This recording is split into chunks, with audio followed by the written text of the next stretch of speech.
విద్యుత్ వినియోగదారుల సమస్యల సత్వర పరిష్కారం కోసం APS PDCL chairman managing director Shivashankar Lotheti వినూత్న కార్యక్రమానికి శ్రీకారం చుట్టారు. కరెంటోళ్ల జనబాట కార్యక్రమాన్ని సంస్థ పరిధిలోని 9 జిల్లాల్లోని 464 గ్రామాల్లో ప్రారంభమైంది. ఏపీఎస్ పీడీసీఎల్ రూపొందించిన కరెంటోళ్ల జనబాటను మంత్రి గొట్టిపాటి రవికుమార్ ఈ నెల 21న లాంఛనంగా ప్రారంభించారు.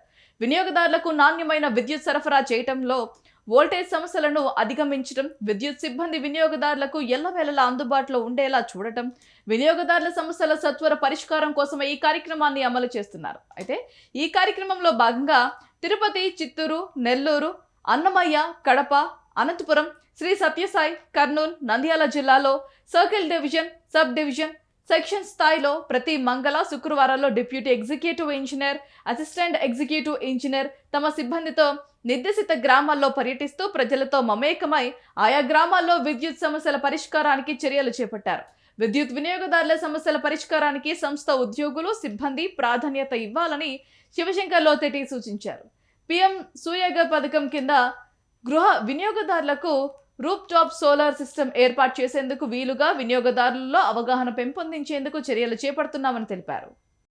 పనులు అయిపోయిన తర్వాత కొన్ని పోల్స్ ఆల్రెడీ యూజ్ చేసిన పోల్స్ అలా ఉంచేయటం వల్ల అవి నెమ్మదిగా మళ్ళీ అక్కడ స్థానికులకి కానీ అవి ఆ రోడ్లు కానీ ఏదైనా ఇబ్బంది పడే సమస్యలు ఉండొచ్చు. సో వాటిని తొలగించడం కానీ, అలాగే ఎక్కడైనా సరే ప్రమాదకరమైన స్థితిలో పోల్స్ ఉంటాయి. ఇందాక ఒక పోల్ చూసాం ఇక్కడ, అది నెమ్మదిగా పగులుతూ వచ్చి అది ఏ టైంలోనైనా పడిపోయే పరిస్థితి ఉంటుంది.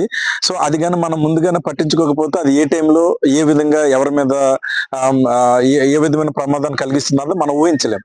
సో అటువంటి వల్నరబుల్ పోల్స్ కానీ, అలాగే లూజ్ స్పాన్స్ ఎక్కడైనా ఇంటి మీద నుంచి కానీ వీధులకి దగ్గరలో కానీ పోల్స్ లైన్స్ కండక్టర్స్ కానీ వెళ్తే వాటిని రెక్టిఫై చేయటం, అలాగే స్కూల్స్, అంగన్వాడీ సెంటర్లు ఎక్కడైనా ట్రాన్స్ఫార్మర్స్ పిల్లలకి అందే హైట్ లో కానీ ఉంటే వాటిని అది హైట్ పెంచడం కానీ, లేదా వాటి చుట్టూ ఫెన్సింగ్ వేయటం కానీ, ఇలా రకరకాల సమస్యలు అన్నమాట. ఇక్కడ ఈ గ్రామంలో మేము చూస్తే ఇక్కడ ఒకరికి 200 యూనిట్స్ వాళ్ళకి అవుతుంది 44 యూనిట్లు, కానీ వాళ్ళకి అవగాహన లేక 200 యూనిట్ల సబ్సిడీ వాళ్ళకి రావటం లేదు.